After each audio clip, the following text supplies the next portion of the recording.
আবার ওনার যদি একটা হুকুম না শুনেছি, বাস অমনি হয়ে যাবে বাংলার পাঁচের মতো মুখটা, যেন আমি বউ নই, ওনারা আনা হোক নকরানি, আমাকেও নকরানি বানি। কোনো মতলব নেই তো?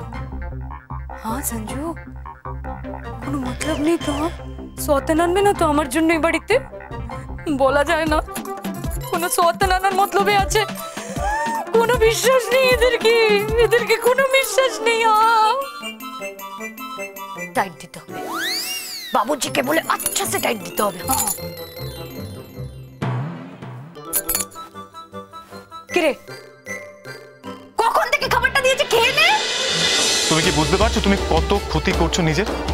হ্যাঁ, যাদের জন্য করছো তারা তোমার নামে বদনাম করছে। ও, তুমি তো আবার আমার কোনো কথাই শুনবে না, তুমি তো নিজের ইচ্ছা মতোই চলবে, আমার কোনো কথা তোমার কানে ওঠে না।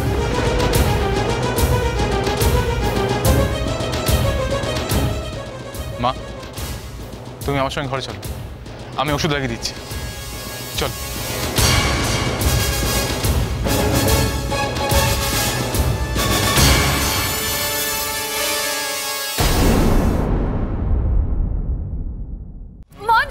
আজকে শুধু সঞ্জু নয়, এই জবার জন্য আমার ছেলে মেয়েটাও না খেয়ে বসে আছে।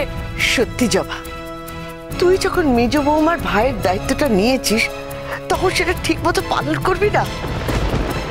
তুই তো জানিস ওর খাবার সময় খাবারটা না পেলে ও এইরকমই করে। আজ যদি একটা ভালো মন্দ কিছু হয়ে যেত তখন তখন কি করতিস? এটা কি পরম সেনগুপ্তর বাড়ি?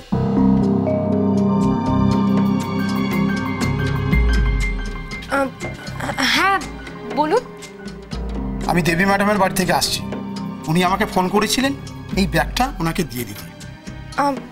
মানে কেন, এই ব্যাগে কি আছে? ওনার জামা কাপড় আছে। আমি আসছি। আসুন।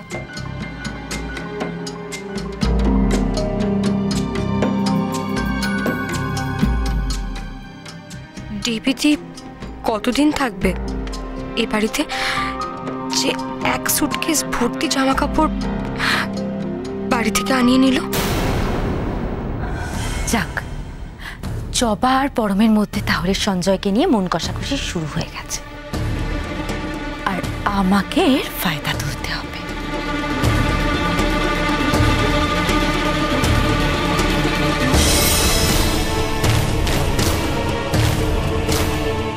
হ্যালো, হ্যাঁ আমার একটা খাবার অর্ডার করার ছিল।